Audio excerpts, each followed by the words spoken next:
নমস্কার। আবার একবার আপনাদের সঙ্গে আমি অসীম চক্রবর্তী। বন্ধুরা, আজ হাতের আদি ভৌতিক রেখা নিয়ে আলোচনা। শিরোরেখার ও হৃদয় রেখার মাঝের চতুর্ভুজ অংশে যদি বড় ক্রস চিহ্ন থাকে তাকে বলে গুহ্য ক্রস বা আদি ভৌতিক ক্রস। এই ক্রস খুব শুভ ফল দেয়। এই রেখা থাকলে জাতক গুপ্তবিদ্যা, জ্যোতিষবিদ্যা, তন্ত্র মন্ত্র, যোগ সাধনা, আধ্যাত্মিক নানা বিষয়ে উচ্চ জ্ঞান লাভ করতে পারে। আসুন চিত্রে আমরা দেখি 1 নম্বর চিত্র। এই রেখা যদি অর্থাৎ এই ক্রস মঙ্গলের ক্ষেত্রের উপর স্বাস্থ্যরেখার সঙ্গে সংলগ্ন থাকে তাহলে জাতক ধর্মপরায়ণ ও জ্ঞানী হয়ে যায়।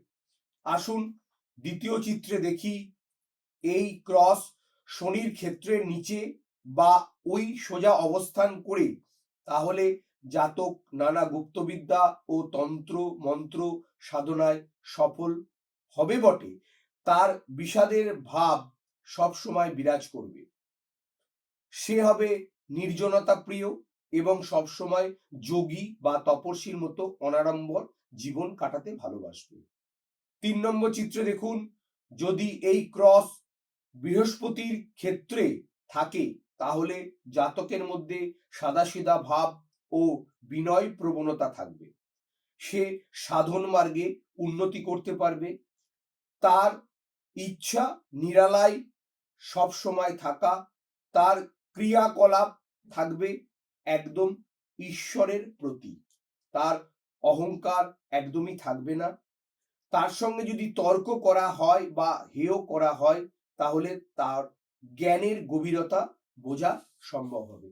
আসুন 4 নম্বর চিত্রে দেখি এই ক্রস পূর্ণ না হয়ে অপেক্ষাকৃত ছোট হয় অর্থাৎ হৃদয় ও শিরোরেখা স্পর্শ না করে তাহলে জাতক এই পথে উন্মুক্ত হবে, অর্থাৎ সাধনা করতে তার একটুও আটকাবে না, তিনি সিদ্ধি লাভ করবেন।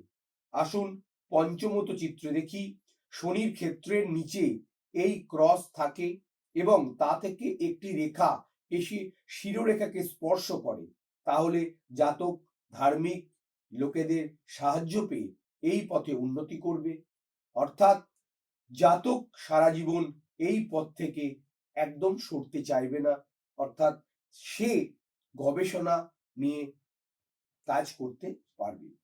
আসুন সবশেষ ক্রসের একটি রেখা নেমে এসে যদি আয়ু রেখা স্পর্শ করে অর্থাৎ 6 নম্বর, তাহলে জাতকের জীবনে উপরে এই সাধনা অর্থাৎ ধর্ম সাধনার প্রবল প্রভাব পড়বে। তার জীবন এই সাধনার দ্বারা নিয়ন্ত্রিত হয়ে চলবে। সে সম্পদ বা পার্থিব জীবনে ততটা আগ্রহী হবে না যতটা তার ধর্ম সাধনার মধ্যে থাকবে। বন্ধুরা, আজ এই পর্যন্ত। আগামী ভিডিওতে অন্য